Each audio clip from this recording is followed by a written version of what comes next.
تھی اور اس نے اللہ تعالیٰ کو دیکھا. اس کا مطلب یہ ہے کہ نظر کا قانون یہ بنا کہ جب تک نظر کے لیے کوئی ہدف نہ بن جائے نظر کچھ نہیں دیکھ سکتی.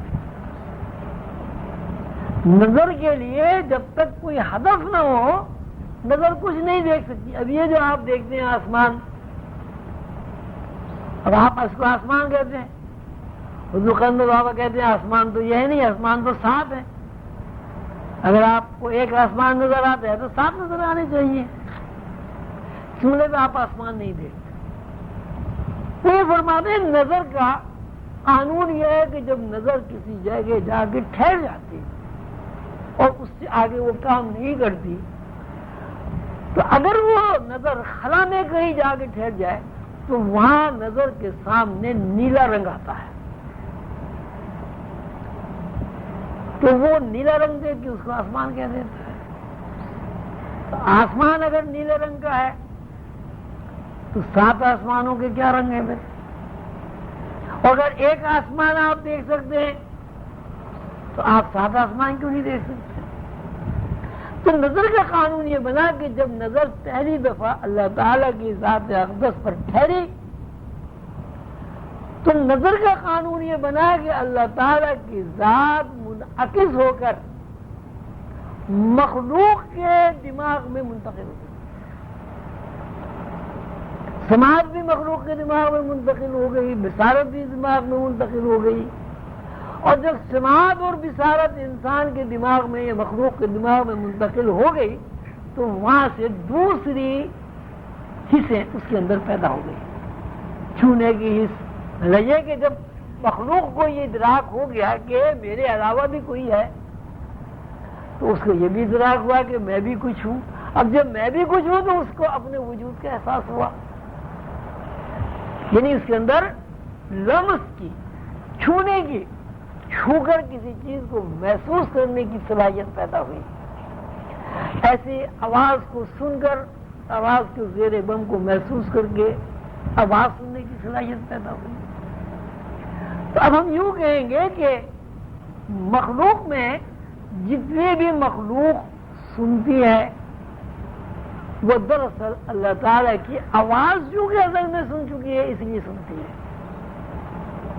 مخلوق چونکہ اللہ تعالیٰ کو دیکھ چکی ہے اس لیے مخلوق کی بصارت کا تعلق اس بنیاد پر قائم ہوا کہ نظر کا ٹکراؤ، نظر کا ہدف، پہلا ٹکراؤ اللہ تعالیٰ کے اوپر ہوا. اور نظر اور بصارت کے بعد پھر یہ دوسرے احساسات پیدا ہوئے. تو اب ہمیں یہ پتہ چلا کہ یہ ساری کائنات اللہ کی آواز ہے اور کائنات کے اندر جتنی حسیات ہیں، کائنات کے اندر جتنے حواس ہیں وہ بھی دراصل اللہ کی آواز ہے. اور مخلوق کا یہ کہنا کہ آپ ہمارے رب ہیں، ہم اس بات کا اقرار کرتے ہیں، یہ ہمارے اوپر ظاہر کرتا ہے کہ مخلوق نے اللہ کو دیکھ کر، اللہ کو سمجھ کر، اللہ کو پہچان کر، اللہ کی آواز سن کر اللہ کی وحدانیت کا اقرار کیا ہے. اب جب ہم کائنات کا ذکر کرتے ہیں اور مقدس کتابوں کا مطالعہ کرتے ہیں، اس میں جتنی بھی آسمانی کتابیں اور آخری کتاب قرآن ہے، اس سے ہمیں یہی پتہ چلتا ہے کہ تمام مخلوق میں انسان زیر بحث اس لیے کہ انسان کو اللہ تعالیٰ نے وہ علوم عطا کیے ہیں جو علوم دوسری تمام مخلوقوں کو تو حاصل ہے، لیکن وہ علوم جو انسان کو حاصل ہیں دوسری مخلوقات کو حاصل نہیں ہے. ان کی بنیاد پر ہمارا وجود اللہ کی آواز ہے، ہمارا سننا اللہ کی آواز ہے، ہمارا دیکھنا اللہ کی آواز ہے. اور جب ہم اللہ کی آواز سن کر سننے، دیکھنے، محسوس کرنے، چھونے، اپنے اور دوسرے میں تمیز کرنے کے قابل ہو گئے تو ہماری نسل کا سلسلہ شروع ہوا. یعنی روح نے پہلے جب کن کہا تو ساری روحیں وجود میں آ گئی، تو روح نے یہ ادراک کر لیا کہ ہم الگ الگ بھی ہیں اور ہماری حیثیت اجتماعی بھی ہے. اس کا مطلب یہ ہوا کہ جب اللہ نے کن کہا تو ساری کائنات بشمول جنات، فرشتے، انسان، درخت، حشرات الارض، زمینیں، آسمان، عالمین، سب ایک ساتھ وجود میں آ گئے. اس وجود میں آنے کی ایک ساتھ کی صورت یہ ہوئی کہ آپس میں انہیں اس بات کا ادراک نہیں تھا کہ میں انسان ہوں، یہ بیل ہے، یہ کبوتر ہے، یا چڑیا ہے، یا یہ درخت ہے، یا فرشتہ، سب آپس میں ایک دوسرے میں گڑمٹ ہے.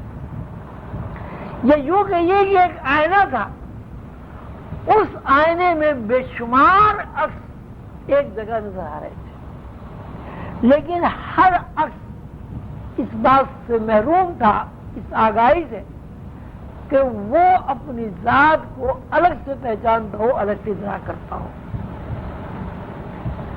جب مخلوق نے خود کا ادراک کر لیا اور یہ بات علم میں آ گئی کہ میں کبوتر ہوں. ہاں ایک بات یہ آپ یاد رکھیں کہ یہ جو الستو بربکم اللہ نے کہا اور اس کی بنیاد پر نظر ملی اور سماعت ملی اور مخلوق نے اللہ کی ربوبیت کا اقرار کیا، یہ صرف انسان کے لیے مخصوص نہیں ہے، پوری نوع کے لیے یہ بات قانون بن گئی ہے کہ ہر چیز نے دیکھا اللہ کو. جنات نے بھی دیکھا، فرشتوں نے بھی دیکھا، انسانوں نے بھی دیکھا، درختوں نے بھی دیکھا، ہر چیز نے.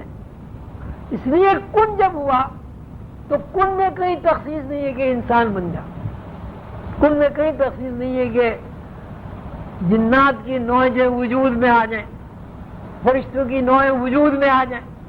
کن سے مراد یہ ساری کائنات وجود میں آ جائے. کائنات میں جو بھی کچھ ہے، ستارے ہیں، سیارے ہیں، فرشتے ہیں، دریا ہیں، سمندر ہیں، جو بھی ہیں، سب نے اللہ کو دیکھا ہے اور سب نے اللہ کو دیکھ کر، اللہ کو سمجھ کر اور اللہ کی ربوبیت کا اقرار کر کے یہ حواس اپنے اندر قبول کیے ہیں، جن حواس پر یہ ساری کائنات چل رہی ہے.